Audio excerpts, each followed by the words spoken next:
নমস্কাৰ স্বাগতম জনাইছো আমাৰ এক নতুন অনুষ্ঠানৰ মাজলৈ এই অনুষ্ঠানত আমি আজি এখন সিনেমাৰ কথা পাতিম যিখন সিনেমাই আপোনালোকক বিশেষ খুৰাক দিব বুলি আমি আশা কৰিছো নাম তাৰিখ এই তাৰিখ 22 আগষ্টত ৰিলিজ হ'ব আৰু এই তাৰিখৰ বিষয়ে পাতিম তাৰিখৰ আৰৰ বহুখিনি কথা য'ত অসমৰ খ্যাতনামা বহু কেইজন ব্যক্তিক আপোনালোকে দেখা পাব আপোনাৰ আপোন লগা ব্যক্তিক দেখা পাব আৰু এই তাৰিখৰে পৰিচালক হিমজ্যোতি তালুকদাৰ ডাঙৰীয়া আমাৰ সৈতে আছে নমস্কাৰ জনাইছো আৰু এজন বিশেষ ব্যক্তি যাৰ পৰিচয় নতুনকৈ দিয়াৰ প্ৰয়োজন নাই খুব ভাল লগা আপোন লগা ঘৰৰ মানুহ যেন লগা এজন অভিনেতা অৰুণ নাথ ডাঙৰীয়া স্বাগতম দাদা নমস্কাৰ এই দুগৰাকী বিশেষ ব্যক্তিক আপোনালোকে দেখা পালে জানে হিমজ্যোতি তালুকদাৰৰ কথা কেলেণ্ডাৰৰ প্ৰায় সকলোৱে ভালদৰে জানে অৰুণ নাথদাৰ কথা সকলোৱে ভালদৰে জানে আন এজন প্ৰযোজক যিজন প্ৰযোজকে বহু অসমীয়া চলচ্চিত্ৰ বা অসমৰ কলা সংস্কৃতিৰ বিভিন্ন কাম কৰি আছে ডক্টৰ মুক্তিস্মান হাজৰিকা ডাঙৰীয়া স্বাগতম জনাইছো নমস্কাৰ লগতে আমাৰ সৈতে ষ্টুডিঅ'ত উপস্থিত আছে আন এগৰাকী অভিনেতা কুলকুলদীপ ডাঙৰীয়া স্বাগতম নমস্কাৰ আন এজন বিশেষ অভিনেতা আমাৰ সৈতে লাইভত আছে বৰ্তমান খুব ভাল লাগে তেখেতৰ অভিনয় ক্ৰাইম পেট্ৰলৰ পৰা আমি তেখেতক জানো NSDৰ পৰা পাছ আউট গুৱাহাটীৰ উজান বজাৰৰ বাসিন্দা বৰ্তমান মুম্বাইত প্ৰতিষ্ঠিত এগৰাকী অভিনেতা বলৰাম দাস ডাঙৰীয়া বলৰাম দাস স্বাগতম জনাইছো আপোনাকো ধন্যবাদ দাদা ধন্যবাদ নমস্কাৰ বহুত মানে ভাল লাগিছে আপোনালোকে ইমানখিনি সময় দিছে কথা আমি ভালদৰে পাতিম মানে আমি একেবাৰে আড্ডাৰ ধৰণে কথাবোৰ পাতিম যদিও বিষয়বস্তু আপোনালোকৰ গম্ভীৰ সিৰিয়াছ বিষয়বস্তু কিন্তু আমি অলপ সহজ সৰলভাৱে সেইখিনি আমাৰ দৰ্শকসকলক জনাবলৈ চেষ্টা কৰিম তাৰিখ হিমজ্যোতি তালুকদাৰ তাৰিখ বুলি ক'লেই এটা সময়ৰ কথাই আহে মনলৈ কাৰণ আপোনাৰ আগৰখনো কেলেণ্ডাৰ আছিল তাতো আমাৰ সময়ৰ কথা আছিল এতিয়া তাৰিখেও সময়ৰ কথাই কৈছে আপোনাৰ এই কামবোৰত এই ব্যতিক্ৰমী ৰূপটো কিয় মানে আপোনালোকে আপুনি সময়ক লৈ ইমান বিশ্লেষণ ইমান পৰ্যালোচনা কৰিছেনে আৰু তাৰিখৰ আৰু কথাবোৰ কি কিয় আপুনি তাৰিখ নামটো দিলে আৰু চিনেমাখনৰ পটভূমি কেনেকুৱা হয় পোনপ্ৰথমে ক'বলৈ হ'লে তাৰিখ নামটো দিয়াৰ আঁৰৰ কাহিনীটো হৈছে যে মই সময়ক এটা বিষয়বস্তু হিচাপে লৈ এখন ট্ৰাইলজি নিৰ্মাণ কৰাৰ পৰিকল্পনা কৰিছিলোঁ বহুত বছৰ আগতে যেতিয়া কেলেণ্ডাৰ আৰম্ভ কৰিছিলোঁ গতিকে 2018 চনত কেলেণ্ডাৰ নামেৰে এখন চিনেমা মুক্তি দিছোঁ যিখন খুবেই আদৰি লৈছিলে অসমৰ ৰাইজে আৰু 8 বছৰৰ বিৰতিত তাৰিখ নামটোৰে এখন আমি চিনেমা নিৰ্মাণ কৰিছোঁ গতিকে সময়ৰ ট্ৰিলজিৰ এখন দ্বিতীয়খন চিনেমা আৰু এখন তৃতীয়খন চিনেমা যোনখন অন্তিমখন চিনেমা হ'ব সেইটো হয়তো আৰু 3-4 বছৰৰ পাছত আমি সম্পূৰ্ণ কৰিম গোটেই ট্ৰাইলজিটো আৰু তাৰিখ নামটো এই কাৰণেই মই দিছোঁ যে গোটেই 3খন চিনেমাৰে মানে সময়ৰ লগত জড়িত মানুহৰ জীৱনত সময় কেনেদৰে প্ৰভাৱ পেলায় বা সময় কেতিয়াবা কাৰোবাৰ জীৱনলৈ ভাল বাৰ্তা কঢ়িয়াই আনে কেতিয়াবা দুখ কঢ়িয়াই আনে এই যিখিনি এই পৰিঘটনাখিনিক লৈ পেলাই মই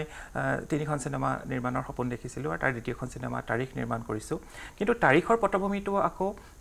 অলপ পৃথক কেলেণ্ডাৰতকৈ পৃথক কেলেণ্ডাৰ আছিলে দুগৰাকী বয়োজ্যেষ্ঠ লোকৰ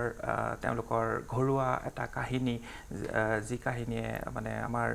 মানে মধ্যবিত্ত শ্ৰেণীৰ মানে যি দৈনন্দিন জীৱনৰ ৰূপৰেখা সেইখিনি দাঙি ধৰিছিলে কিন্তু তাৰিখখন হৈছে আমাৰ 2008 বৰ্ষত যিটো 30 অক্টোবৰত ধাৰাবাহিক বোমা বিস্ফোৰণ হৈছিলে গতিকে সেই মানে খুব এটা কলা অধ্যায় যিটো আমাৰ অসমৰ ইতিহাসত থাকি যাব সেই অধ্যায়টোক লৈ মই এটা কাহিনী প্ৰস্তুত কৰিছিলোঁ আৰু সেই 2008ৰ বোমা বিস্ফোৰণৰ পটভূমিত মই এই তাৰিখ চিনেমাখন নিৰ্মাণ কৰিছোঁ য'ত মুখ্য ভূমিকাত অৰুণ নাথ ডাঙৰীয়াই অভিনয় কৰিছে এটা দুৰ্লভ দত্ত নামৰ এটা আমি চৰিত্ৰ নিৰ্মাণ কৰিছোঁ গতিকে সেই বোমা বিস্ফোৰণৰ ঘটনাক মূল উপজীব্য হিচাপে লৈ মই তাৰিখখন নিৰ্মাণ কৰিছোঁ ঠিক আছে আমি সেইখিনি কথা অলপ বহলাই পাতিম এতিয়া আমাৰ একেবাৰে আপোন লগা অভিনেতাজন অৰুণ নাথ দা আপুনি কেলেণ্ডাৰত প্ৰাণ দিছিল কেৱল কেলেণ্ডাৰ বুলি নহয় বহুত আছে আপুনি য'ত প্ৰাণ দিছে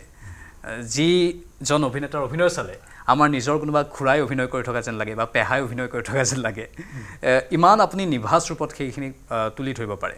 আৰু এই তাৰিখৰ মই ট্ৰেইলাৰটো চাইছোঁ আপোনাৰ গোটেই ৰূপটোৱে অলপ বেলেগ ধৰণৰ বৃদ্ধ এজন লোক আৰু অনাই বনাই যেন ক'ৰবাত ঘূৰি ফুৰিছে কিবা বিচাৰি ফুৰিছে তেনেকুৱা ধৰণৰ এটা ৰূপ আপোনাৰ দেখিবলৈ পাইছোঁ বাকি 30 অক্টোবৰ কথা বাৰু হিমজ্যোতি তালুকদাৰ ডাঙৰীয়া ক'লে কেনেকুৱা মানে আপুনি আপোনাৰ ইয়াত কেৰেক্টাৰটো কেনেকুৱা হ'ব আমি গম পাইছোঁ আপোনাৰ গোটেই ভূমিকাটোৱে সাইলেন্ট হ'ব নীৰৱ হ'ব বোলে সেইটো একেবাৰে চিনেমাখনৰ ৰিলিজ হোৱাৰ আগতে কথাবোৰ অলপ চলপকৈ ওলাই গ'লগৈ আৰু ওলাবও লাগিব কাৰণ সিও এটা মানে প্ৰচাৰৰ কাৰণে সিও এটা কথা হৈ পৰে চিনেমাখনত এই যে মই সাইলেন্ট হৈ থাকোঁ গোটেই চিনেমাখনত 1.5 ঘণ্টাৰ চিনেমাখনত এইটোৰ ক্ষেত্ৰত অৱশ্যে এইটো আমি যদি পুৰণি কথালৈ যাওঁ চিনেমাবোৰ আচলতে চাৰ্লি চেপলিনলৈ যদি মনত পেলাওঁ চাৰ্লি চেপলিনেতো এটাও কথা কোৱা নাছিলে চিনেমাবোৰত কিন্তু পৃথিৱীৰ সৰ্বশ্ৰেষ্ঠ অভিনেতা হ'ল চাৰ্লি চেপলিন কথা নকোৱাকৈ তেওঁ সৰ্বশ্ৰেষ্ঠ হৈ পৰিল অভিনয়ৰ যোগেদি তাৰমানে তেওঁ কথা নকলেও তেখেতে কথা নকলেও তেওঁ এক্টিভিটিজ কিছুমান কৰিছিলে কিছুমান কাম কৰিছিলে যিটো কামৰ কাৰণে মানুহৰ হৃদয়ত তেওঁ মানে বিশেষ এটা স্থান লাভ কৰিলে ঠিক তেনেকৈ সেই চাৰ্লি চেপলিনক আমাৰ মহান ডাইৰেক্টৰ সত্যজিৎ ৰায় খুব তেওঁৰ প্ৰতি তেওঁৰ ইনস্পিৰেশ্যনত তেওঁ মানে লৈ পেলাই তেওঁ কিছুমান কাম কৰিছিলে পথেৰ পাঁচালী ছবিখন কৰোঁতে আপুনি যদি চাইছে ডেফিনেটলি পথেৰ পাঁচালীত খুব কম সংলাপ আছিলে আৰু সত্যজিৎ ৰায়ৰ ছবিবোৰতো ঠিক তেনেকৈ খুব কম সংলাপ দিছিলে তেওঁ এটা ইনস্পিৰেশ্যন পাইছিলে চাৰ্লি চেপলিনৰ পৰা মই এইটো পঢ়িছোঁ দেশ নামৰ পত্ৰিকাত এইবোৰ মোক এজন বিশেষ মানুহে দিছিলে কৈছিলে কথাবোৰ তেতিয়া মই এইবোৰ পাইছিলোঁ আৰু তেতিয়া চাৰ্লি চেপলিনে তেতিয়া সত্যজিৎ ৰায়ে কৈছিলে যে চিনেমাত যিমান কম কথা দিব পৰা যায় কাৰণ মানুহে চাবলৈ যায় আমি চিনেমা চাওঁ নাটক চাওঁ গতিকে চোৱা বস্তুটোত আৰু কোৱা বস্তুটোত দুটা ডিফাৰেঞ্চ যিহেতু আপুনি চাবলৈ যায় গতিকে তাত চোৱা বস্তুটো বেছি দেখুৱাব লাগে কোৱা বস্তুটো কম থাকিব লাগে চিনেমাত সেইকাৰণে কোৱা বস্তুটো কম থাকিব লাগে নাথাকিলেতো খুবেই ভাল তেখেতে তেনেকৈ কৈছিলে কিন্তু আমি সত্যজিৎ ৰায়ৰ কথাটো ভাবি লৈ পেলাই আমি এইটো কাম কৰা নাই কিন্তু কাহিনীটো তেনেকুৱা হৈছিলে যিটো কাহিনীত এজন মানুহৰ বয়সীয়াল মানুহৰ কিবা এটা কথাত এটা ৰোগ এটা তৈয়াৰ হয়গৈ সেইটো কাৰণে তেওঁ নিৰ্বাক হৈ পৰে ক'ব নোৱাৰা হৈ যায় কিন্তু মানুহজন বোবা নাছিলে কিন্তু তেওঁ কথাও কয় কিন্তু কিবা কাৰণত তেওঁ সাইলেন্ট হৈ গ'ল তেওঁৰ সময়টো তেওঁ নিজে আগবাঢ়ি গ'ল কিন্তু তেওঁৰ সময়খিনিত তেওঁৰ কাৰণে সেই একেটা সময়তে তেওঁ ৰৈ থাকিল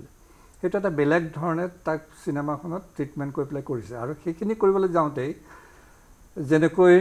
কথা থাকিলে অকণমান সহজ হয় মোৰ ভোক লাগিছে বুলি ক'লে মানুহে দহজনে বুজি পায় কিন্তু কথা নকোৱাকৈ মোৰ ভোক লাগিছে বুজাবৰ কাৰণে অকণমান কষ্ট হয় গতিকে তাৰিখখনত মোৰ অলপমান কষ্ট হৈছিলে হয় কিন্তু জীৱনমুখী ছবি আৰু আপোনালোকে জীৱনমুখী ছবিৰ এক্সপাৰ্ট বুলি মই কওঁ আপোনালোকে কেলেণ্ডাৰখন বনাইছে বা আন বহুত ছুটি ছবিও আপোনালোকে কাম কৰি আছে আৰু অৰুণ নাড্ডাটো জীৱনমুখী ছবিৰ এগৰাকী বিশেষ ব্যক্তি বুলি কৈছোঁ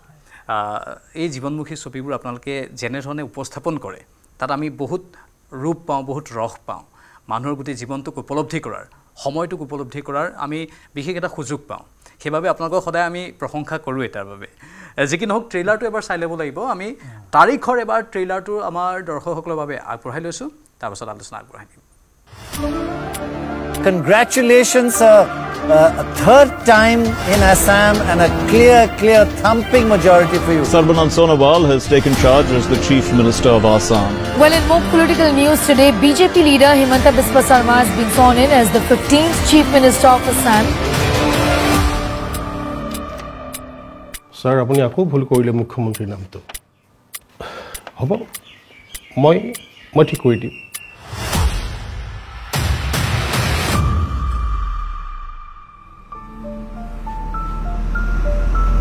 অনুৰাগ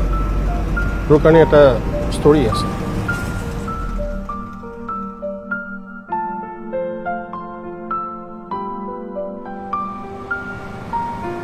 দুৰ্লভ দত্ত ঘৰত আছে নি তেখেত ওলাই গৈছে নহয় অলপ মাটিবাৰী কথা লৈ আহিছিল নেকি আৰু এটা কথা মেডিকেল সায়েন্সত ইন্ডিভিজুৱেল ভেৰিয়েশ্যন বুলি কথা এটা আছে প্ৰত্যেকটো কেছেই ডিফাৰেণ্ট ইনচিডেণ্টে তেখেতক বৰ বেয়াকৈ এফেক্ট কৰিছে আপুনি কি ভাবে মানুহজনক এই সিচুৱেশ্যনটোৰ পৰা উলিয়াই আনিব পৰা যাবনে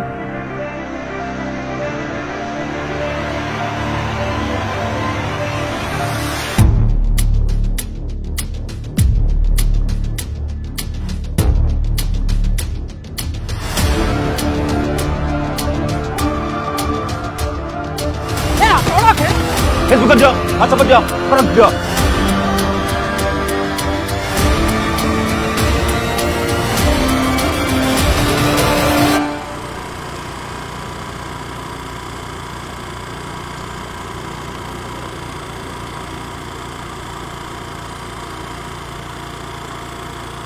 আৰু এই ট্ৰেইলাৰটো আমি আপোনালোকক দেখুৱালোঁ তাৰিখৰ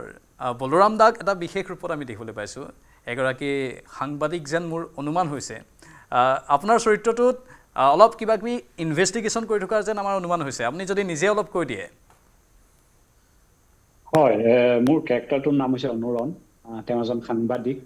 এই সাংবাদিকতা কৰি থাকোঁতে তেওঁ এই কেছটোৰ সন্মুখীন হয় দুৰ্লভ দত্তৰ চৰিত্ৰটোৰ আৰু তেওঁৰ বিষয়ে জানিবলৈ এই গোটেই কাহিনীটো আপোনালোকে 22 তাৰিখে আহি চাব লাগিব গোটেইখিনি ৰিভিল কৰাটো সম্ভৱ নহ'ব কিন্তু চৰিত্ৰটোৰ থ্ৰু দি দুৰ্লভ দত্তৰ কাষ চাপা পৰা গোটেই চিনেমাখনৰ অন্তিম পৰ্যায়লৈ অহাৰ যিটো জাৰ্নি সেইটোৱে হৈছে তাৰিখ আৰু ইয়াৰ মাজত আৰু 2-3টা কেৰেক্টাৰ আমি লগ হৈ দুৰ্লভ দত্তক সেই চিটুৱেশ্যনটোৰ পৰা কেনেকৈ উলিয়াই অনাৰ মানে সাৰ্থক হওঁ তাৰে জাৰ্নি হৈছে তাৰিখ আৰু মোৰ মতে চিনেমাখন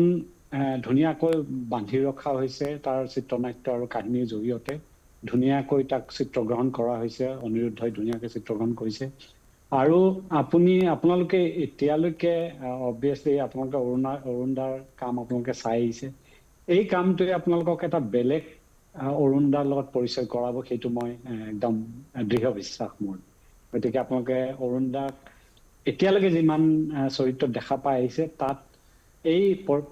পাৰ্টিকুলাৰ এই চৰিত্ৰটোত আপোনালোকে তেওঁক খুব মৰম দিব মোৰ বুলি আশা কাৰণ তেওঁ ইমান ধুনীয়াকৈ চৰিত্ৰটো ফুটাই তুলিছে যে আমিবোৰ তেওঁক যিমান পাৰোঁ ছাপোৰ্ট কৰিছোঁ বাকীবোৰ চৰিত্ৰই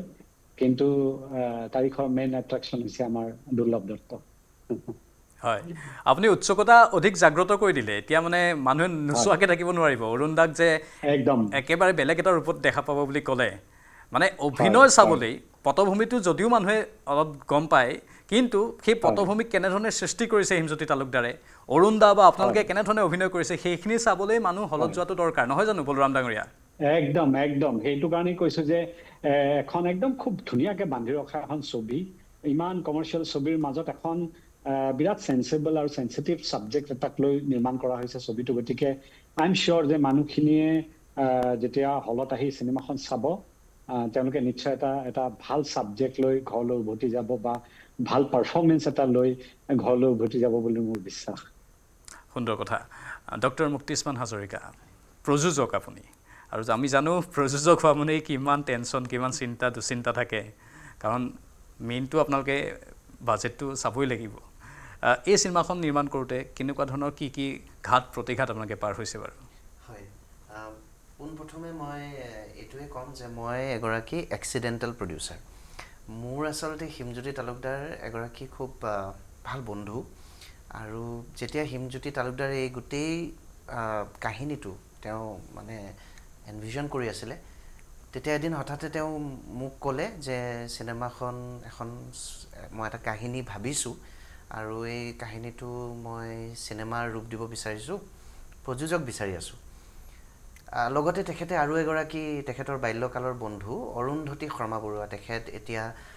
অষ্ট্ৰেলিয়াত কৰ্মৰত বৰ্তমান তেখেতকো কথাষাৰ ক'লে আমি দুইটাই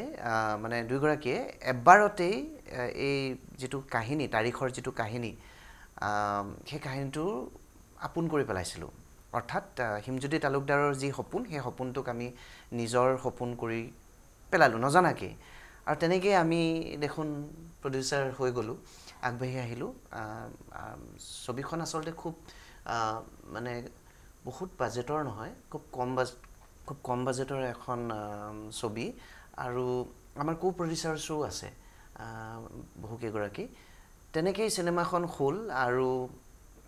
মই যেনেকৈ কৈছোঁ মই এক্সিডেণ্টেল প্ৰডিউচাৰ মই ক্ৰিয়েটিভলিও চিনেমাখনত বহুতখিনি কণ্ট্ৰিবিউট কৰিছোঁ আৰু চাওঁচোন 22 আগষ্টত তেতিয়া ৰিলিজ হ'ব চিনেমাখন আপুনি যিহেতু কৈছে যে বহুতখিনি সমস্যাৰ সন্মুখীন হ'ব লগা হয় প্ৰযোজক হিচাপে মই এটা কথাই ক'ম ইণ্টেনশ্যনটো আচলতে থাকিব লাগে আৰু আমি কি বনাব গৈছোঁ কাৰ বাবে বনাবলৈ লৈছোঁ এই কথাখিনি যদি ক্লিয়াৰ থাকে তেতিয়া চিনেমা এখন পৰিচালনা কৰোঁতে হওক বা প্ৰযোজনা কৰোঁতে হওক সুবিধা হৈ পৰে আৰু হিমজ্যোতি তালুকদাৰে এই চিনেমাখন বনোৱাৰ আগতে আচলতে একদম পাৰফেক্টলি ক্লিয়াৰ বুলি কয় যে একদম ক্লিয়াৰ আছিলে তেওঁ আচলতে কেনেকুৱা ছবি বনাবলৈ গৈ আছে কিমান সময়ৰ চিনেমা বনাবলৈ গৈ আছে আৰু কেনেকৈ তেওঁ চিনেমাখনক এপ্ৰ'চ কৰিব সেই বস্তুটো ক্লিয়াৰ আছিলে সেই গতিকে আমাৰ বাবে অৰুন্ধতী শৰ্মা বৰুৱা আৰু মোৰ বাবেও কথাবোৰ সহজ হৈ পৰিছিলে আৰু খুব ছাপোৰ্ট পাইছিলোঁ আচলতে কেলেণ্ডাৰ 2018 এখন খুব সেই বছৰৰ সৰ্বশ্ৰেষ্ঠ চিনেমা বুলিয়ে ক'ব লাগিব মানুহে আঁকোৱালি লৈছিলে আৰু হিমজ্যোতি তালুকদাৰ যিহেতু বন্ধু লগতে এজন ভাল সুদক্ষ পৰিচালক আমি তেনেকৈ আগবাঢ়ি গ'লোঁ আৰু চিনেমাখন প্ৰযোজনা হৈ গ'ল দুৰ্ঘটনাবশতঃ প্ৰযোজক হোৱাই নহয় আপুনি এজন সৃষ্টিশীল প্ৰযোজকো হয় ইমান ধুনীয়াকৈ আপুনি কথাবোৰ বনাই কৈছে বৰ মানে কথাবোৰক যে শব্দবোৰক যে গাঁথনিবোৰ বৰ ধুনীয়াকৈ আপুনি মিলাই কৈছে সেইটোৱে মোৰ ভাল লাগি গ'ল আপোনাৰ সৃষ্টিশীলতা তাতে প্ৰকাশ পাইছে মই কুলক কুলদীপ ডাঙৰীয়াৰ কাষলৈ আহিছোঁ অভিনয় আপুনি কৰে আমি আগতেও দেখিছোঁ আপোনাক বিভিন্ন কাম আপুনি কৰি আছে মঞ্চতো কাম কৰিছে এই চিনেমাখনৰ সৈতে কেনেধৰণে জড়িত হ'ল প্ৰস্তাৱ হিমজ্যোতি তালুকদাৰৰ পৰাই গৈছিল নে একদম মই নাটকৰ ৰিহাৰ্চেল কৰি আছিলোঁ কলাক্ষেত্ৰত মোৰ শ্ব' আছিলে কলকাতাত শ্ব' আছিলে দাদাৰ ফোন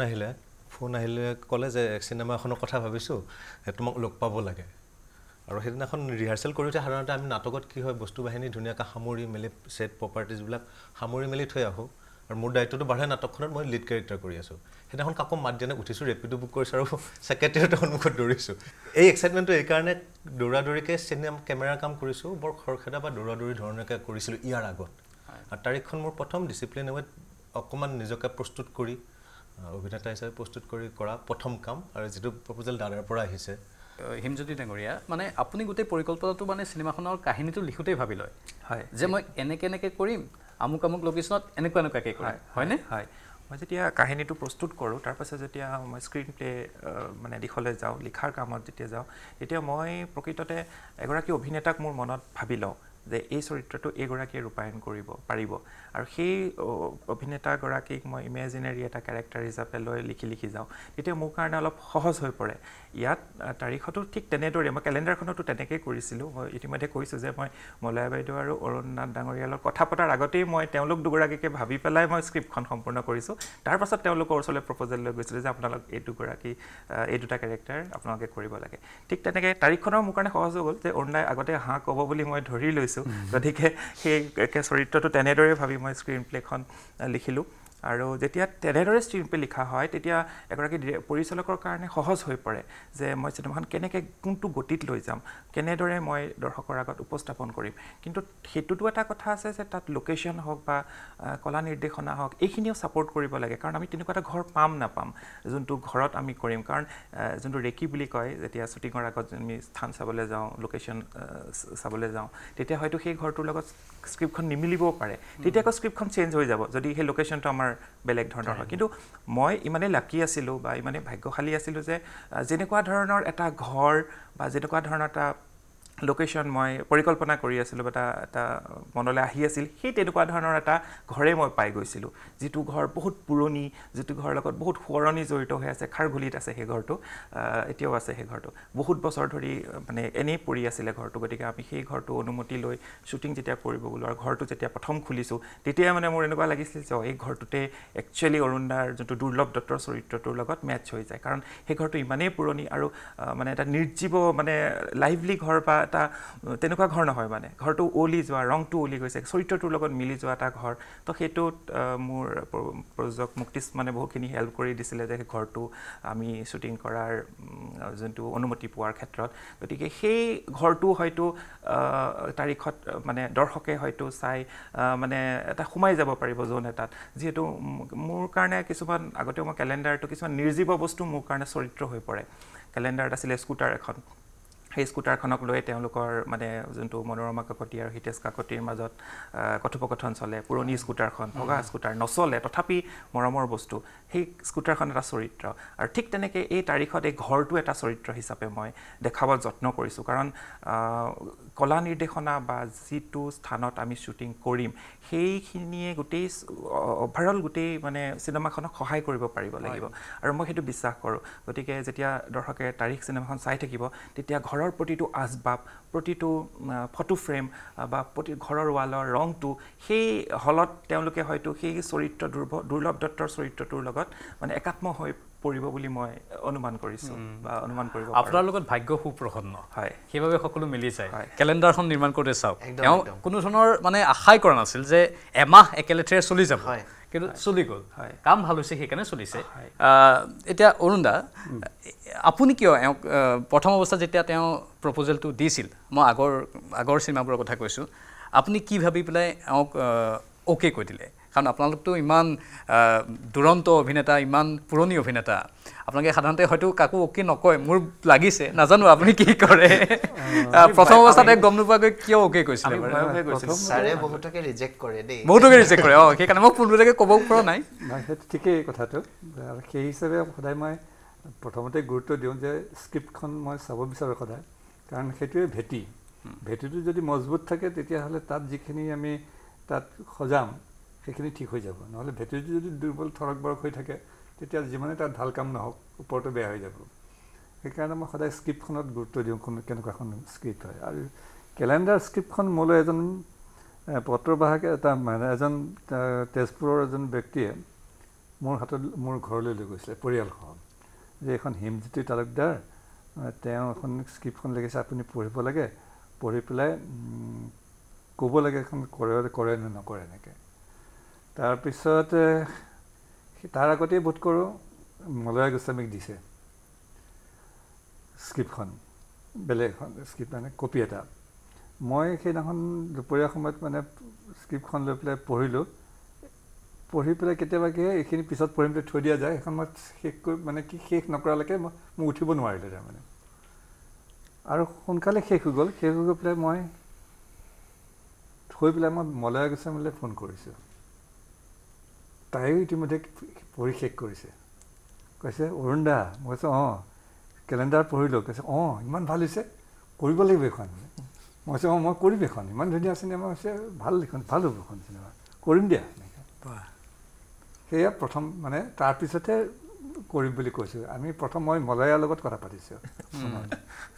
মানে স্ক্ৰিপ্ট পঢ়ি আপোনালোকে মানুহজন লগ নোপোৱাকৈ স্ক্ৰিপ্ট পঢ়ি লগে লগে মই মলয়াক কৈছোঁ তাই কৰিবতো মোৰ লগত গতিকে মই তেওঁক লগে লগে ফোন কৰিছোঁ কৈছে বোলে নকওঁ তেওঁ সেই সময়তে চাগে পঢ়িছে মোৰ লগে লগে মই পঢ়ি আছোঁ তেওঁ পঢ়ি আছে তেনেকুৱা ধৰণৰ হ'ব পাৰে আৰু সেইকাৰণে তাৰপিছত আৰু আমি পঢ়িলোঁ পঢ়াৰ পিছত চাই পেলাই যেতিয়া মই দেখিলোঁ যে গোটেই চৰিত্ৰবোৰত কি কাম থাকিব কেনেকুৱা কি থাকিব এইবোৰ ঠিক ঠাক কৰি লৈ পেলাই লাহে লাহে পিছত যেতিয়া গম পালোঁ শ্বুটিং এইবাৰতো তেনেকুৱা তাৰিখ যিটো ঘৰৰ কথা কৈছে খাৰঘলিত সেই ঘৰটো মোক দেখুৱাবলৈ লৈ গৈছে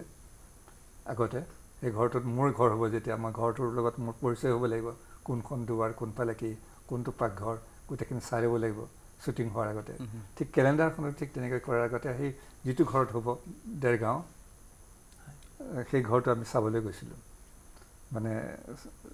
কাইলৈ শ্বুটিং হ'ব তাত তেতিয়া দেখা গৈছিলে তাত কিছুমান চক পেঞ্চিলৰ চিন দিয়া আছে ইয়াত কেমেৰা বহিব ইয়াত অমুক হ'ব তমুক হ'ব গোটেই বস্তুবোৰ আৰু লৰচৰ কৰা নাই তাত পাকঘৰত কোনটো বস্তু প্ৰেছাৰ কুকাৰটো ক'ত থাকিব আচাৰ বটলকেইটা ক'ত থাকিব নিমখৰ বটল ক'ত থাকিব সেইখিনি লৰচৰ কৰিব দিয়া নাই তাৰমানে তেনেকৈ ধৰণে শ্বুটিংটো কৰিব তাৰমানে সেই হিচাপে গোটেই বস্তুটো এৰেঞ্জমেণ্ট কৰি থৈ দিছে চিজিল কৰি থৈ দিছে আৰু মই তাত গৈ পেলাই যেনিবা আমি পৰিয়ালটো গৈ পেলাই তাত সোমাবগৈ লাগিব গতিকে ঠিক তেনেকৈ যেতিয়া গোটেই কামখিনি কোনটো ক'ত হ'ব কেমেৰা ক'ত বহিব ইয়াত মই কোনফালৰ পৰা সোমাই পেলাই কোনটো বস্তু কি কৰিম যেতিয়া আগতেই চব কৰি থৈ দিছে আমি গৈ পেলাই খালি জাষ্ট কামবোৰহে কৰিব লাগে তাৰমানে আগেই চব ৰেডি হৈ আছে আৰু সেইকাৰণে সময়টো হৈ গৈছে সময়ত 10 দিনত শ্বুটিং চেছ কৰিছোঁ আমি কোনখন দুইখনে মাত্ৰ 10 দিনত কেলেণ্ডাৰ আমি 10 দিনত কৰিছিলোঁ আৰু তাৰিখখন আমি 12 দিনত সম্পূৰ্ণ কৰিছোঁ বাপৰে এইটোচোন ৰেকৰ্ড অভিলেখ আৰু আমাৰ কনফিউজন নাথাকে তেওঁৰ ৰাতিপুৱাই আমি গম পাই যাওঁ যে এইখিনি শ্বট হ'ব আৰু সেইকেইটা আৰু কেইটা শ্বট হ'ব কোনটা কিমানটা হ'ব অনলাইন আমাৰ সিফালে এডিটিং বহি থাকে ৰুমত এইটো কৰাৰ পিছত নেক্সট এডিটটো কৰিবলৈ নেক্সট এডিটজনক ৰেডি কৰিবলৈ দি পেলাই চিনখিনি তেওঁ গৈ পেলাই সিফালে তাত গৈ চাই লৈগৈ ঠিকে আছেতো গতিকে সেইটো অ'কে আৰু সেইটো নোচোঁ আৰু আকৌ ইফালে আহি গ'ল গতিকে 10 দিনত আমাৰ কমপ্লিট হয়েই আৰু আমাৰ এনজি খুব কম হয় মানে ওৱান টেকত চব হৈ যায় অৰুণদা থাকিলে ওৱান টেকতে হোৱাটো মানে পচিবল আৰু এতিয়া বাকীসকল নাৰ্ভাছ হয় নাই এতিয়া কুলদ্বীপ আপুনি কৈছে অৰুণদাৰ সৈতে কাম কৰিব পোৱাটোৱে সৌভাগ্য এতিয়া ওৱান টেকত অৰুণদাই কৰে আপোনাৰ কিমান টেক লাগে বাৰু নাৰ্ভাছ চাওক দাদা বলুদা আৰু ছাৰৰ লগত আছে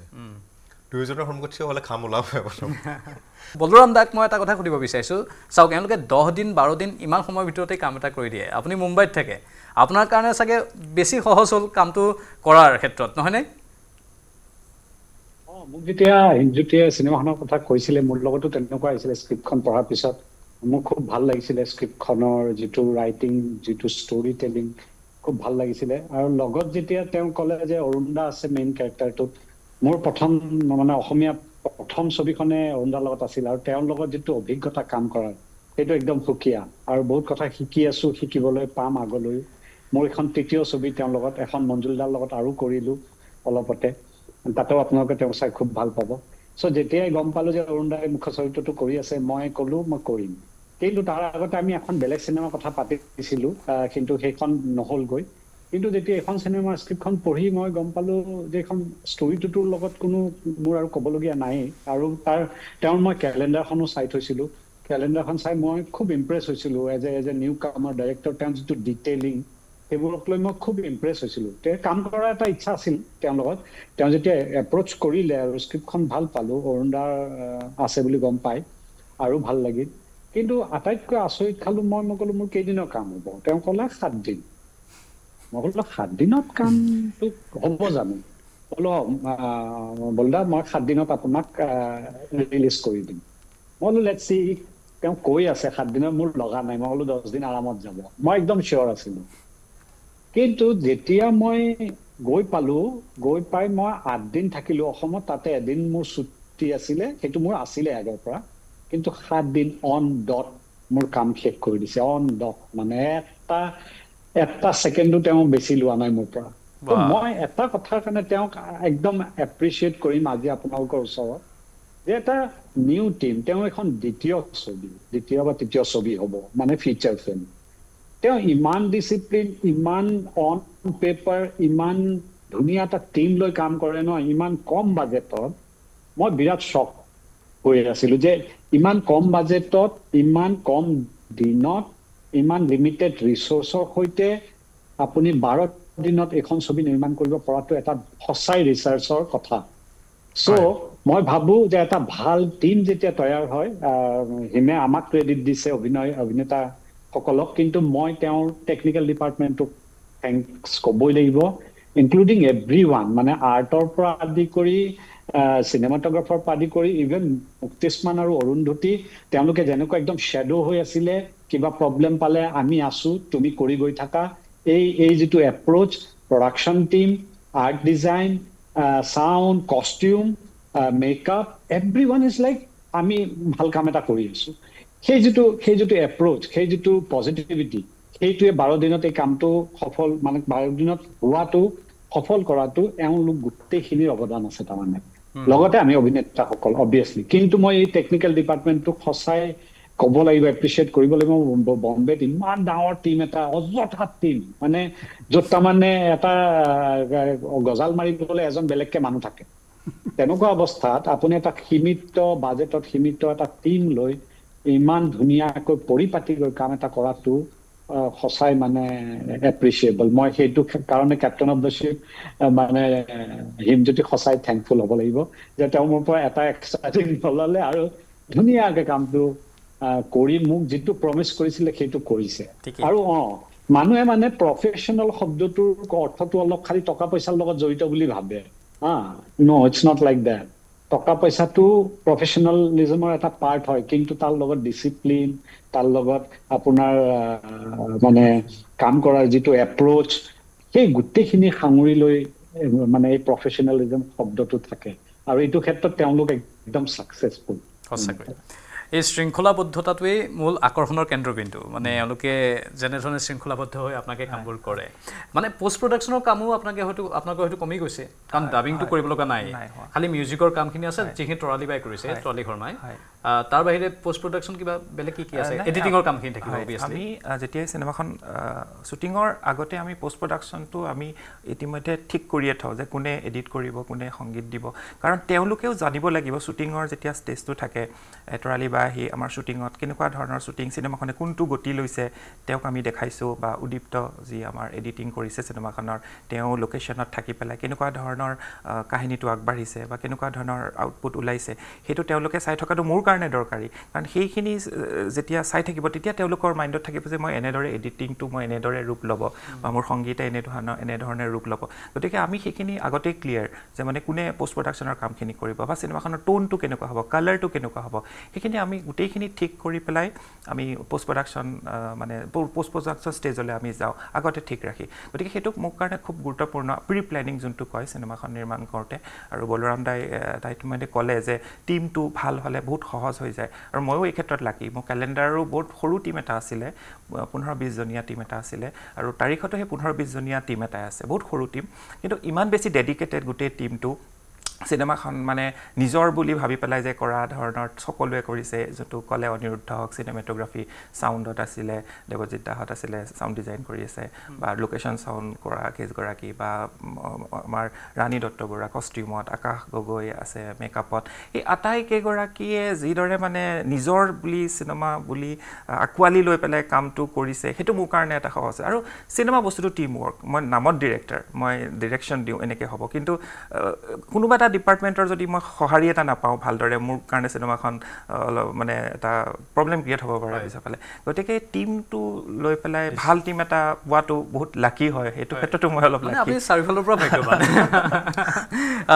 এতিয়া ভাইব্ৰেশ্যনৰ কথা ক'লে কুলকুলদীপ ডাঙৰীয়াই এতিয়া মই আপোনালোকৰ সকলোৰে ভাইব্ৰেশ্যনটো পাই মানে অভিভূত হৈ পৰিছোঁ সেই ভাইব্ৰেশ্যনটোৱে এটা সদৰ্থক বাৰ্তা দিছে এতিয়া অৰুণদাৰ এই ভাইব্ৰেশ্যনটো আপুনি ক'লে অৰুণদাৰ ভাইব্ৰেশ্যনটোৰ কথা মইতো আটাইকেইজনৰ ভাইব্ৰেশ্যন পাই কিবা এটা নতুন অনুভৱ কৰিছোঁ অৰুণদাৰ কথা মই অলপ এটা কথা জানিব বিচাৰিছোঁ বহুতে আপোনাৰ সৈতে পডকাষ্ট কৰে বহুতে আপোনাৰ সাক্ষাৎকাৰ লৈ থাকে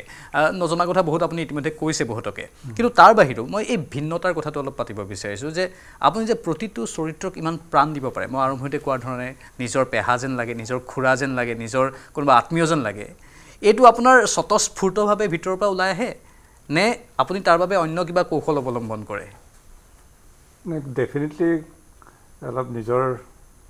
এটা প্ৰচেষ্টা এটা থাকেই আৰু মই আচলতে চিনেমাবোৰত যেতিয়া মই মোৰ আগৰ যদি চিনেমাবোৰ চাওঁ মই মানে মোটামুটি অলপ পাৰ্শ্ব চৰিত্ৰবোৰেই বেছিকৈ মানে তেনেকুৱা বাকীবোৰ ডক্টৰ ভৱেন্দ্ৰনাথ শইকীয়াৰ ছবিবোৰৰ বাহিৰে বাকী চিনেমাবোৰত ধৰক মুনীন বৰুৱাৰ চিনেমাবোৰ কৰিছোঁ মই মূল চৰিত্ৰটো কৰিব পৰা নাছিলোঁ অলপ পাৰ্শ্ব চৰিত্ৰবোৰেই মই কৰিবলৈ গৈছিলোঁ তেতিয়া কি হয় আমি ফ'কাছত খুব কম থাকোঁ পাৰ্শ্ব চৰিত্ৰবোৰত খুব ফ'কাছত কম থাকোঁ গতিকে যিসকল মূল ভূমিকাত থাকে তেখেতসকলকে মানুহে বেছিকৈ চাই কথা তেখেতসকলৰ যেতিয়া প্ৰচাৰ বেছি হয় সেই তেতিয়া মই লাহে লাহে ভাবিলোঁ মই নিজে অকণমান নিজক আৰু তৈয়াৰ কৰিব লাগিব মই এনেকুৱা এটা মানুহ হ'ব লাগিব যিটো মানুহে মোক মানে দৃষ্টিটো মোৰ তাত বেলেগ ধৰণে নিবদ্ধ হৈ যায় গতিকে মই কিছুমান কাম কৰিব লাগিব সেইটো কাৰণে মই অকণমান অভিনয়ৰ বিষয়ে মই ষ্টাডি কৰিব ল'লোঁ মানে যিমানখিনি পৰা যায় দাদা ৰোল কেনেকৈ সজীৱ কৰিব পাৰি কেনেকৈ ৰোলটোক মই নিজৰ ভিতৰত সোমাই ল'ব পাৰি তাৰ সেইবোৰ কাম আয়ত্ব কৰিব বিচাৰিলোঁ এতিয়া এই যদি মই বেলেগ কথা নকৈ পেলাই যদি মই এইটো চৰিত্ৰৰ কথাটো যদি আহে তাৰিখৰ মূল চৰিত্ৰটো দুৰ্লভ দত্ত যেতিয়া মোক ক'লে যে ডাইলগ স্ক্ৰিপ্টখন আপোনাকতো কি দিম পঢ়ক কিন্তু স্ক্ৰিপ্টততো আপোনাৰ ডাইলগ নাই এবাৰ তেনেকৈ কৰিব লাগিব মই অলপমান ভয়ো খাইছিলোঁ যে ডাইলগ নোহোৱাকৈ কৰিব লাগিলেতো বহুত বেলেগ বেলেগ কিবা কিবি থাকিব চাগে কথাবোৰ চালোঁ তাৰ ভিতৰতো মই দেখিলোঁ যে ইয়াত ৰোলটো হ'লে মোক ক'লে যে এজন প্ৰফেচাৰ কলেজৰ ফিজিক্স নে কেমিষ্ট্ৰি বুলি কৈছিলে আৰু ফিজিক্সৰ হ'ব পাৰে কেমিষ্ট্ৰিৰ প্ৰফেচাৰ হ'ব পাৰে কোনোবা এখন কলেজৰ গতিকে আপুনি এটা সময়ত পঢ়াইছিলে ভালদৰে এতিয়া মানে এনেকুৱা ধৰণৰ মই এতিয়া ৰোলটো যদি মই যিটো মোৰ সাধাৰণতে নৰ্মেলি সাধাৰণতে মানুহ যেনেকৈ মই সাজি পাৰি থাকোঁ নিজৰ বয়স লুকুৱাবলৈকে হওক বা যেনেকৈ নহওক সেই ধৰণে মই এটা যদি ওলাওঁ তেতিয়াহ'লে সেই আগৰ কন্যাদান কি কয় এইটো কেলেণ্ডাৰৰ নিচিনাকৈ যদি মই থাকোঁ তেতিয়াহ'লে নহ'ব মই বেলেগ বনাব লাগিব নিজক সেইকাৰণে মই খুব ভাবোঁ কি কৰোঁ মোৰ মানে এনেই কেতিয়াবা কিবা চাই থাকিলে মোৰ আইনষ্টাইনক খুব ভাল লাগে দেখিবলৈ মানুহজনক তেওঁ বগা চুলিখিনি কেঁকুৰে গতিকে এনেকুৱা এটা যদি মই ডিজাইন কৰিব পাৰিলোহেঁতেন প্ৰফেচাৰ লাগিলেহেঁতেন এনেকৈ বুলি ভাবোঁ তাৰপিছত আকৌ মই ভাবোঁ যে প্ৰফেচাৰবোৰ খুব ডেডিকেটেড হৈ থাকে তেতিয়াহ'লে নিজক সজাই পৰাই নাৰাখা যদি প্ৰফেচাৰ হয় তেওঁ হেয়াৰডাৰটো নকৰিব পকা চুলিৰে থাকিব তেনেকুৱা ধৰণৰ মানুহ মই দুজনমান কলেজৰ প্ৰফেচাৰক তেনেকেই দেখিছোঁ মই তেনেকুৱা এটা কৰোঁ নেকি তেতিয়াতো মই ডাই কৰা চুলি তো মই ভাবিলোঁ যে মই হিমজ্যোতিক ক'লোঁ মই চুলিখিনি এইবাৰ মই বগা কৰি পেলাম ৰং কৰিম কৈছে চাওকচোন কেনেকুৱা হয় কথাটো আপুনি চব কৰিবচোন এনেকৈ ক'লে তাৰপিছত মই এইবোৰ নিজে প্ৰিপেয়াৰ কৰিলোঁ যে মই এনেকুৱা ধৰণৰ বগা চুলি কৰি পেলাই এনেকুৱা ধৰণৰ হ'ব লাগিব তাৰপিছত মই ইয়াতে গুৱাহাটীত গৈ পেলাই পাৰ্লাৰ এখনত গৈ পেলাই ঠিক ঠাক কৰিলোঁ এইবোৰ কষ্ট হৈছিলে যাতে নিজে কৰিছে চব ঠিক মই নিজে গৈ পেলাই পাৰ্লাৰ লগত লৈ ল'লোঁ মানে প্ৰডিউচাৰজনক লৈ গৈছে হিচাপ পাতিৰ কথা আছে কাৰণ 3বাৰ মই ৰং কৰিবলগীয়া হৈছে এনেই হেয়াৰ ডাই কৰিলে চেঞ্চেশ্যন এটা হয় মানে স্কিন হেৰি এটা কৰিবলগীয়া কিন্তু এইটো হোৱাইট কালাৰ ক'লা বস্তু এটা বগা কৰাটো বহুত কঠিন সেইটো কৰিবলৈ যাওঁতে আমি 11টা বজাত পাৰ্লাৰত সোমাইছোঁ 8টা নে 9টা বজাত যেতিয়া ক্ল'জ কৰিছে তেতিয়া আমি ওলাইছোঁ 3বাৰ 45 মিনিটকৈ সোমাই থাকি মানে ৰঙা হৈ গৈছিলে মানুহটো তেনেকৈ মই কৈছোঁ নহয় মই কৰিব লাগিলে মই নিজকে এনেকৈ ধৰণে সজাব লাগিব আৰু সেই হিচাপে পিছত যেনিবা মোৰ মেকআপৰ কাৰণে আকাশ গৈ আছিলে তাৰপিছত ৰাণী দত্তই হেল্প কৰিছে কষ্টিউম দিব তেনেকৈ মই অলপ ইনডিফাৰেণ্ট হ'ব বিচাৰিছোঁ আজি যদি মই নৰ্মেল এটা চুলিৰে এনেকুৱা ধৰণৰ কেৰেক্টাৰ এটা কৰিলোহেঁতেন এইটোত যিটো এফেক্ট পাইছে সেইটোত নাপালেহেঁতেন তাৰমানে সেইকাৰণে মই অকণমান ইনডিফাৰেণ্ট কিবা এটা কৰিব বিচাৰোঁ যাতে মানুহৰ দৃষ্টিটো মানুহৰ মোৰ কামবোৰ মই দেখুৱাটোৱেই নহয় মোৰ কৰি থাকোঁতে মোৰ ভাল লাগি থাকিব লাগিব নিজকে ফিল কৰিব লাগিব সেইটো এটা মানে মোৰ হৈছিলে আমি শ্ৰী ৰঘুপতিটো দেখিছোঁ আপোনাক মেকআপ আৰ্টিষ্টে ক'লে যে চুলি নাকাটিব চুলি দাড়ি একো নাকাটিব তাৰপিছত আপুনি চুলি দাড়ি একো নকটাকৈ ছলমান খানৰ সেই ৰূপটো দিবলৈ চেষ্টা এটা কৰিছোঁ কিন্তু তাৰ আগতে মই নিজে এটা গেটআপ তৈয়াৰ কৰিছোঁ নিজে মই চুলিৰ দাড়িটো ৰাখি লৈ পেলাই মই নৰ্মেলি সাধাৰণতে কি হয় ক্লিন ছেভ হৈ থাকিলে অকণমান দিগদাৰেই অকণমান কিবা কিবি থাকিলে তাক বনাবলৈ ভাল কৰিবলৈ ভাল আজিকালিতো আমি কেৰেক্টাৰেলে কৰোঁতো গতিকে মই তেনেকুৱা ধৰণৰ মানে মোটামুটি তেনেকৈ ধৰণে থাকোঁ আৰু এতিয়াও মোৰ মানে টুপি পিন্ধিবলগীয়া হৈছে বেলেগ এখন চিনেমাৰ কথাৰ কাৰণে আজিও টুপিটো পিন্ধাৰ কাৰণ বেলেগ এখন চিনেমাৰ কাৰণে মানে টুপিটোত কিবা ৰহস্য লুকাই আছে নেকি আছে কিমান প্ৰফেচনেল মানে তেওঁ মই এড কৰিব বিচাৰিছোঁ যিহেতু ছাৰে ক'লে মই আছিলোঁ বুলি এইখিনি আৰু মই কথাটো তাৰমানে মই কথাটো আধা কৰি যাব নহ'লে পিছত কোৱা নহ'ব পাৰে এই যে তাৰিখৰ কাৰণে মই যিটো মানে বা অন্য ৰোলৰ কাৰণে মই যেনেকৈ একাত্ম হ'বলৈ চেষ্টা কৰোঁ সেই বস্তুটো আচলতে মই অলপ চলপ ডক্টৰ ভৱেন্দ্ৰনাথ শইকীয়াৰ ছবিবোৰ কৰোঁতে মোৰ তেনেকুৱা কিবা এটা বস্তু মই তেনেকুৱা অলপমান শিকিব ল'লোঁ তাৰমানে কেনেকৈ এটা ৰোলত সোমাব লাগে কেনেকৈ এটা ৰোলত মানে তাত প্ৰাণ দিবৰ কাৰণে চেষ্টা কৰিব লাগে ইনভলভমেণ্টটো কেনেকুৱা হ'ব লাগে এইবোৰ সেইজন মানুহৰ ওচৰত থাকি মই অলপ তাতে কিবা এটা জ্ঞান পাইছিলোঁ আৰু সকলোতকৈ ডাঙৰ কথা মই এতিয়া সন্মুখত থাকিলে ক'ম যে ডক্টৰ ভৱেন্দ্ৰনাথ শইকীয়াৰ যি ধৰণৰ টাইমিংছ বা ডিচিপ্লিনড মানে কামবোৰ ঠিক তেনেকৈ সেই দ্বিতীয় সংস্কৰণটো হিমজ্যোতি ডাঙৰ কথা কৈছে কাৰণ তেখেতৰ চিনেমাবোৰ কয় যে 20 দিনৰ শ্বুটিং হয় 19 দিনত শেষ হৈছিল নহয় 20 দিনতে শেষ হয় তেনেকুৱা কিন্তু আচলতে কেতিয়াও মানে আৰু 3 দিন বাঢ়ি গ'ল সেইটো নহয় এনেকৈ আৰু কোনটো কৰিব কি কৰিব তাৰ আগতে কি হ'ব এতিয়া মই কাইলৈ কি কৰিম তাৰ আগতে মোৰ প্ৰিপেয়াৰেশ্যনটো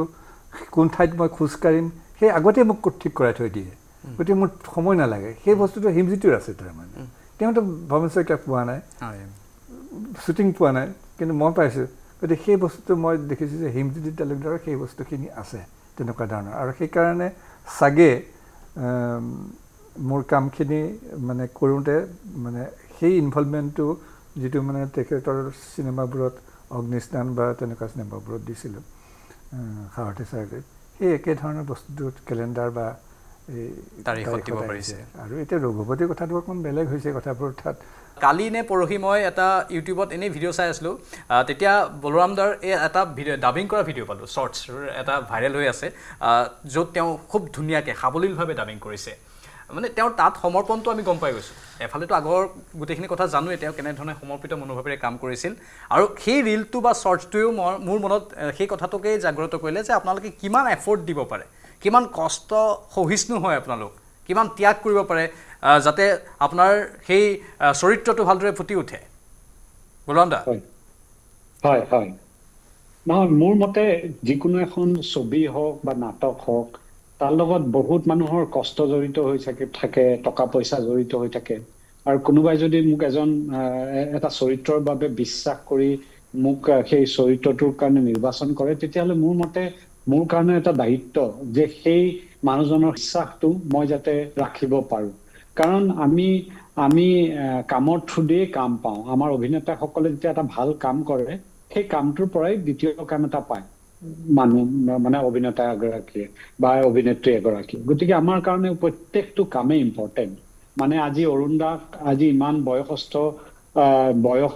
পোৱাৰ স্বত্তেও তেওঁ ইমান ডাঙৰ এটা জাৰ্ণিৰ স্বত্তেও আজি প্ৰত্যেকখন চিনেমাত তেওঁ সিমানেই এফৰ্ট কৰে সিমানেই কষ্ট কৰে সিমানেই ডেডিকেশ্যন আমাৰ কাৰণে সেই কামটো অকল কাম হৈ নাথাকে আমাৰ কাৰণে এটা এনজয়মেণ্টটো লগতে আমাক যোনে বিশ্বাস কৰি সেই চৰিত্ৰটোৰ কাৰণে নিৰ্বাচন কৰে সেই বিশ্বাস ৰখাটো আমাৰ এটা দায়িত্ব বুলি মই ভাবোঁ সেইটো কাৰণে মই যিমানখিনি পাৰোঁ মোৰ ফালৰ পৰা মই চেষ্টা কৰোঁ যাতে আৰু কামটো কিবা কাৰণত যিবা কামটো অলপ আপোনাৰ মনোমত নহ'ল বা মন পচন্দৰ হৈ নুঠিল হয়তো নিশাটো আপোনাৰ টোপনি নাহে অশান্তি লাগি থাকে চবফালে থাকে চাগে একদম তেনেকুৱা আমাৰ বহুত হয় কিন্তু আমি অডিয়েন্সৰ সন্মুখত আমাৰ এক্সকিউজ দিবলৈ আমাৰ সুবিধা নাথাকে যেতিয়া মানে অডিয়েন্সে কামটো চাই তেতিয়া হয়তো আমাক আঁকোৱালি ল'ব নহ'লে আমাক হয়তো ৰিজেক্ট কৰি দিব গতিকে আমি তেতিয়া মানুহজনৰ ওচৰত সেই বস্তুটো জাষ্টিফিকেশ্যন দিব নোৱাৰিম যে সেই সময়ত মোৰ মনটো বেয়া আছিল বা সেইদিনাখন গৰম আছিল সেইদিনাখন খুব ঠাণ্ডা আছিল সেইদিনাখন কেমেৰাৰ লেন্সটো বেয়া হৈ গ'ল সেইদিনাখন বেটাৰীটো বেয়া হৈ গ'ল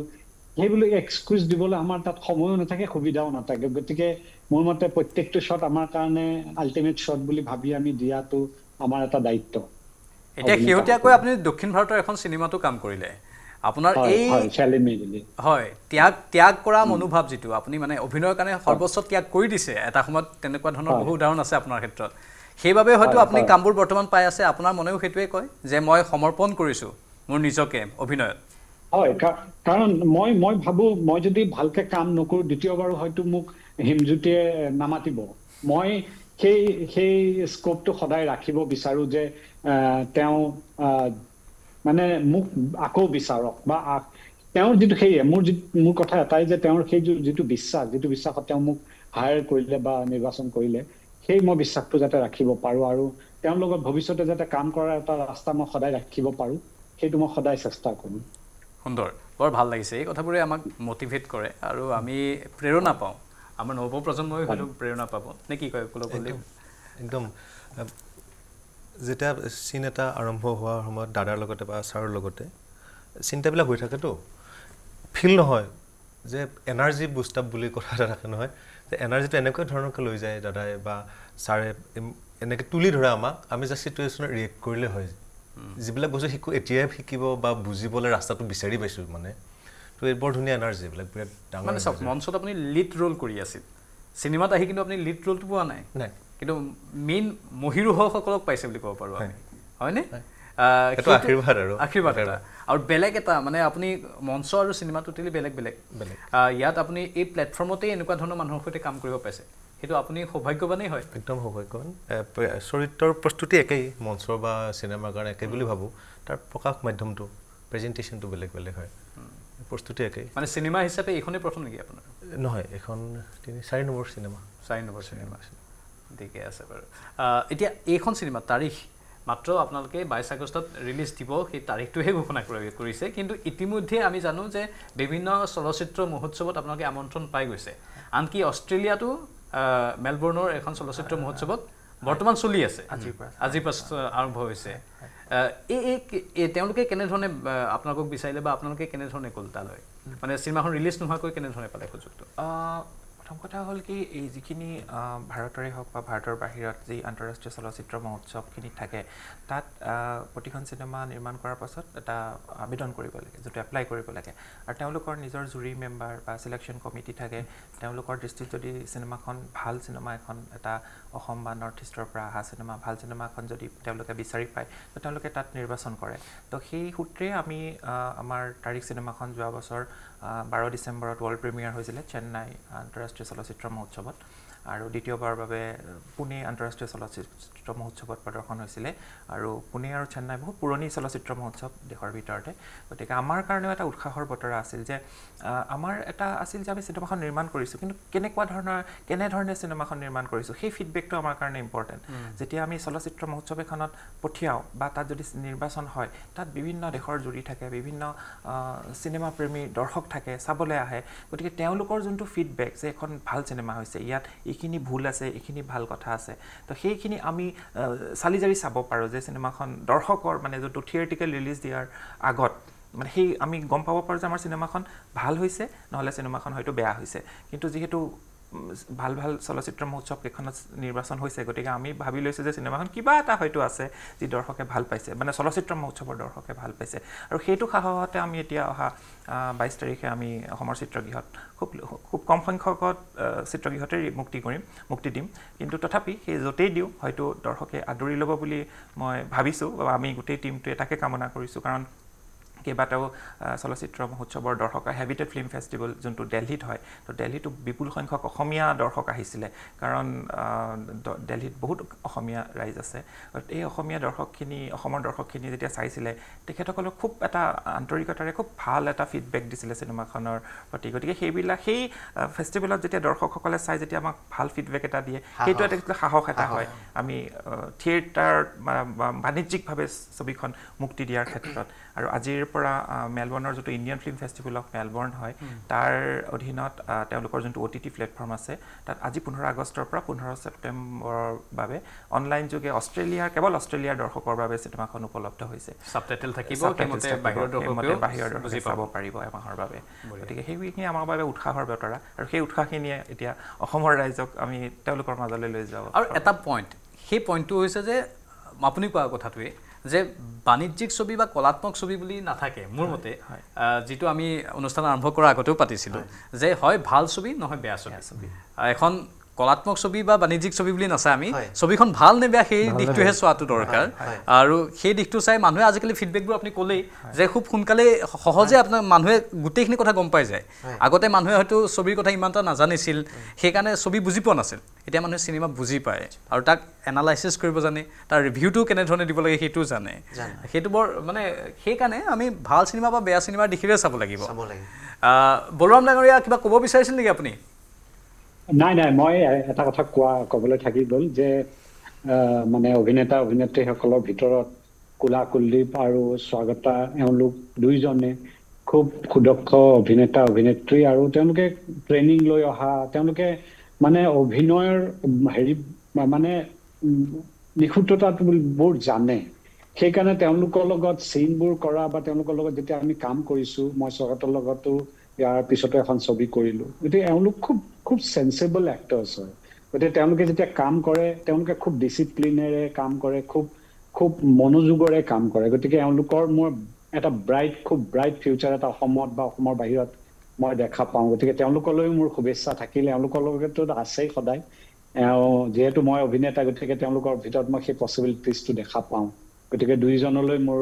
শুভেচ্ছা থাকিল গোটেই টিমটোলৈ মোৰ শুভেচ্ছা থাকিল চিনেমাখন খুব ভাল চিনেমাখন লৈ আমি আহিছোঁ আৰু দৰ্শকে আঁকোৱালি ল'ব বুলি মোৰ বিশ্বাস নিশ্চয় আঁকোৱালি ল'ব আৰু ইতিমধ্যে লৈছেই আপোনালোকৰ কেলেণ্ডাৰখন লৈছে আৰু ছুটি ছবিও বহুকেইখন আপোনালোকে কৰিছে কাম আৰু মানুহে ভাল পাইছে কাৰণে লৈছে অৰুণ দা এতিয়া হয় নিশ্চয় এতিয়া আপুনি ক'লে যে আপোনাৰ টুপিটোতো এটা ৰহস্য লুকাই আছে মানে আহিবলগীয়া কিবা এটা প্ৰজেক্টৰ কাৰণে আপুনি ব্যস্ত তাৰ বাবেও আপোনাৰ মানে টাইমবোৰ আপোনাৰ একেবাৰে হিচাপ কৰা থাকে যে মই এইটো সময়ত এইটো কাম কৰিম এইখন চিনেমাৰ ডাবিঙৰ কাম আছে অমুক সময়ত কৰিম যিটো আপুনি ভাল পাওঁ বুলি ক'লে ডিচিপ্লিন কামবোৰ আপুনি ভাল পায় এতিয়া মোৰ অকণমান অলপ টোপনিৰ ক্ষতি হৈ আছে কিছুদিন ধৰি পেলাই তাৰমানে মোৰ মানে আগা পিছাকৈ তাৰমানে কামখিনি খুব শ্বৰ্ট পিৰিয়ডত হৈ আছে কামখিনি মই কেইদিনমানৰ পিছতে 25 আগষ্ট মানত মই খাকী চিনেমাখন হৈ আছে খাকী নামৰ চিনেমা এখন এইখন চিনেমাটো মই এটা মানে ৰোল কৰিব লাগে CM হ'ব লাগে তাৰপিছত আৰু এখন চিনেমা আছে সেইখনত মই এটা মেজৰ ৰোল লৈ আছে সেইটো কৰিব লাগে কিন্তু তাৰ এতিয়া মই যিটো কাৰণে মোৰ চুলিবোৰ এনেকুৱা হৈ আছে মই চুপা চুপি বুলি এখন চিনেমা আছে সেইখনৰ কাৰণে মই মানে চুলিবোৰ কাটি দিবলগীয়া হৈছে গোটেইবোৰ ওপৰৰ চব কাটি দিবলগীয়া হৈছে তাৰপিছত মোৰ অকণমান এইবোৰো আছিলে মানে অলপমান কাটা গ'ল আৰু কাৰণ মই দেখিলোঁ যে সেইখন চিনেমাৰ অকণমান মোৰ টাইম লাগিব আৰু সেইবোৰ দাঢ়ি চুলি গজিবৰ কাৰণে বেছি সময় নালাগে বাৰু এইবোৰ হৈ যাবগৈ সেইকাৰণে মই এইটো এখন যদি মই কেইদিনমানৰ পিছত আকৌ কৰোঁ তাৰপিছত আকৌ মোৰ বেলেগ এখন আছে তাৰপিছতো মোৰ এখন বেলেগ আছে কিন্তু মই চেঞ্জ কৰিব লাগিব মই সেইটো লৈ পেলাই মানে মই কোন সময়ত কোনটো বস্তু কৰিম অকণমান প্ৰব্লেম হৈ আছে কথাটো এই কাম মানে বহুত আছে এতিয়া আছে আৰু মানে মোটামুটি 3খনটো মানে আছে আৰু সেইকাৰণে অকণমান সমস্যা হৈছে আৰু কেতিয়াবা সময় পাওঁ ভাল এইখনত তাৰিখ যেতিয়া মই কৰি আছিলোঁ তেতিয়া মই বেলেগ মই থৈ দিছোঁ যে এইখিনিৰ পিছত আৰু নহ'ব আৰু বেলেগ নকৰোঁ এনেকৈ কৰি থাকিম তাৰপিছত বা অন্য তেনেকুৱা চিনেমা ৰঘুপতিত যেতিয়া মই মেকআপৰ ৰঘুপতিৰ কাৰণে যেতিয়া মই মোৰ নিজৰ চুলিবোৰ তেনেকুৱা কৰিছিলোঁ দাঢ়ি ৰাখি থৈছিলোঁ মোৰ নামটো যেতিয়া মানে স্ক্ৰিপ্টত যেতিয়া মই দেখিছোঁ সলমান খান গতিকে মই সলমান নামটো হ'লে মোৰ দাঢ়ি চাঢ়ি থাকিব লাগিব নালাগে এই গোটেই কথাখিনি মই ঠিক ঠাক কৰি লৈ পেলাই মই সেই হিচাপে আছিলোঁ কিন্তু মোৰ ডিজাইনটো অৱশ্যে মেকআপত বিজয় তাহাঁতে কৰি দিলে আৰু মেকআপৰ তেওঁলোকে কৰি দিলে এই মানে হেৰিখিনি আৰু চেঞ্জ কৰা কামখিনিত মানে কেতিয়াবা কি হয় অলপমান আগা পিছা যদি হৈ যায় খুব সঘনে যদি হৈ যায় দিগদাৰ হৈ যায়গৈ সেইকাৰণে কেতিয়াবা কি হয় ৰঘুপতিৰ সময়ত 3-4খন চিনেমা আহিছিলে মই কৈছোঁ নাই নহ'ব মোৰ এতিয়া মোৰ বেলেগ চিনেমা আছে বেলেগ চিনেমাৰ কাৰণে প্ৰিপেয়াৰ আকৌ ঠিক মই চুপা চুপি কৰি থাকোঁতে 3-4খনমান চিনেমা আছে মই এতিয়া নহ'ব মোৰ বেলেগ চিনেমাখনৰ কাৰণে মই গেটআপত আছোঁ বা তেনেকুৱা মই মেল মিটিঙলৈকো যোৱা নাছিলোঁ বা কিবা সভা সমিতিলৈকো যোৱা নাছিলোঁ তেনেকৈ ভিতৰতে সোমাই থাকিবলগীয়া হৈছিলে এনেকুৱা কিছুমান সমস্যা হয় কাৰণ যিহেতু এনেকুৱা কথা নহয় যে তথাপিও এটা কথা মই সদায় ভাবোঁ যে মই ফ্ৰষ্টৰ কবিতাটো মোৰ সৰু ৰুম এটা আছে তাতে মই কিবা কিবিবোৰ অধ্যয়ন কৰি থাকোঁ তাত মই সৰুকৈ লিখা আছে মোৰ ফটোখনো তাত আছে ফ্ৰষ্টৰ কবিতাটো লিখা আছে the woods are love the dark and deep and I promises to keep miles to go before I sleep সেইটো মোৰ লিখা আছে তাৰমানে মই চিৰনিদ্ৰা যোৱাৰ আগতে মই কিছুমান ভাল কাম কৰি যাব লাগিব বৰ সুন্দৰ এই কথাবোৰ ভাল কাম কৰি যোৱাৰ যিটো ইচ্ছা আৰু সেই ভাল কাম কৰি যোৱাৰ ইচ্ছাতেই ভাল কামৰ সৃষ্টি হৈ আছে আমি ল অফ এট্ৰেকশ্যন আজিকালি খুব পপুলাৰ হৈ আছে সেই কথাখিনিকে কৈছোঁ বাৰু ইচ্ছা যিহেতু ভাল কাম কৰাৰ সেইকাৰণে ভাল কাম হৈ আছে আৰু আমি আশা কৰোঁ আপোনালোকে এনেধৰণে ভাল কাম কৰি থাকক তাৰিখ সফল হোক সেইটোৱে আমি কামনা কৰিছোঁ আপোনালোকক অশেষ ধন্যবাদ এইখিনি সময় আমাক দিয়াৰ বাবে 22 আগষ্টত চলচ্চিত্ৰ গৃহত দেখা পাব তাৰিখ বিদায় লৈছোঁ সকলোকে ধন্যবাদ জনাই নমস্কাৰ